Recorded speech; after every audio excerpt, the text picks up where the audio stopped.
Gordon was cross. "Why should Henry have a new shape?" he grumbled. "A shape good enough for me is good enough for him. He goes gallivanting off, leaving us to do his work, and comes back saying how happy he feels. It's disgraceful. And there's another thing. Henry whistles too much. No respectable engine ever whistles loudly at stations.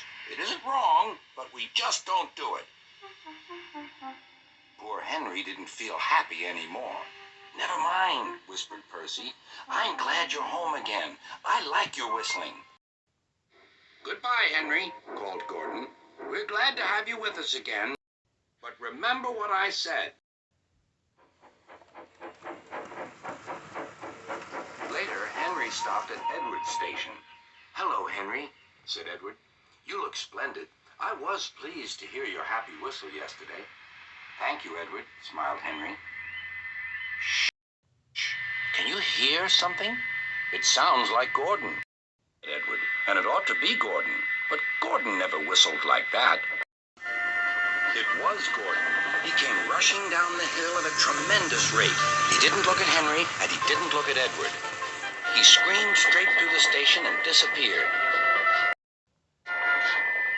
"Well," said Edward. "It isn't wrong," chuckled Henry, "but we just don't do it." I told Edward what Gordon had said.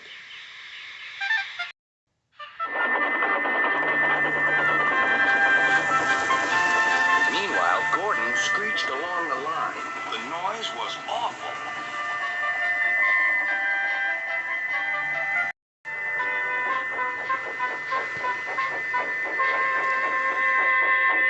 At the station, everyone covered their ears. Sir Topham Hatt covered his ears, too. "Take him away," he bellowed, "and stop that noise." Gordon puffed sadly away, but he wouldn't stop whistling until two fidders climbed up and knocked his whistle valve in place.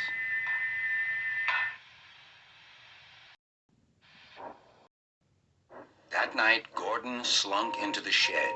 He was glad it was empty.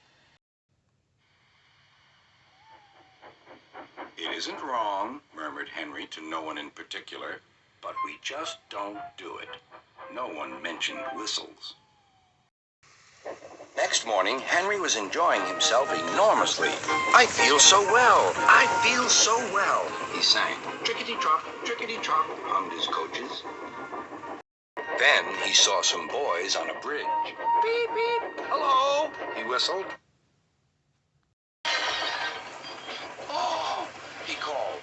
The boys didn't wave and take his number. They thought it fun to drop stones on him instead. "They've broken our glass! They've broken our glass!" cried the coaches. The passengers weren't hurt, but they were cross. "Call the police." "No," said the driver. "Leave it to Henry and me." "What will you do?" they asked. "Can you keep a secret?" "Yes, yes." "Well then," said the driver, "Henry is going to sneeze at those boys."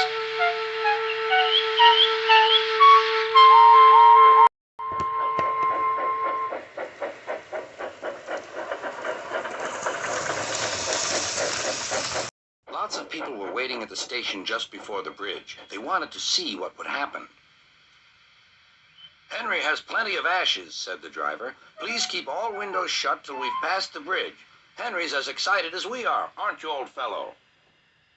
Henry felt more stuffed up than excited. Soon they could see the boys, and they all had stones. "Are you ready, Henry?" said the driver. "Sneeze hard when I tell you." "Now," he said.